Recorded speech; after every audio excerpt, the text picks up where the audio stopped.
Welcome to our channel. Today we how to create a stock analysis with Fidelity, full guide step by step clearly. First, open your web browser and navigate to the Fidelity homepage. If you don't have an account, click on Open an account and follow the prompts to create one. If you already have an account, click on Log in at the top right corner. Enter your username and password, then click Log in to access your account. Once logged in, go to the top navigation menu and hover over Research. In the drop-down menu, select Stocks to access stock research tools. On the Stocks page, locate the search bar and enter a stock ticker symbol or company name. Click on the appropriate suggestion from the drop-down menu to view the stock's profile.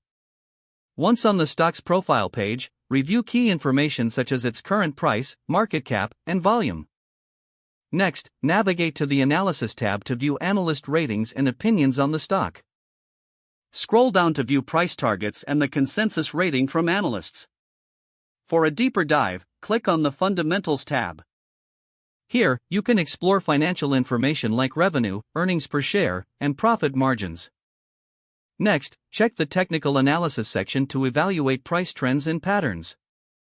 View charts that showcase historical performance and indicators. Now move to the News section to stay updated on recent developments affecting the stock. To explore historical data, click on the Historical Prices tab. You can customize the date range for a more targeted analysis. If you wish to compare stocks, use the Compare option available on the Stock Profile page.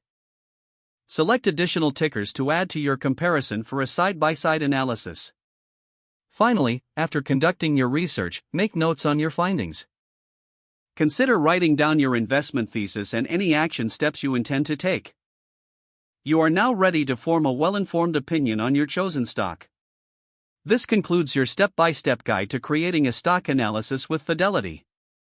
If the page does not load, refresh the browser or try again in a private or incognito window.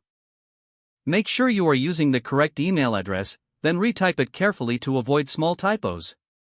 If your password is not accepted, use the Reset option and create a new strong password you can remember. Check your spam folder for verification or security emails, then complete any requested confirmation steps. Enable two-factor authentication if available to improve account security and reduce. Don't forget to like this video and subscribe to our channel for more step-by-step tech guides.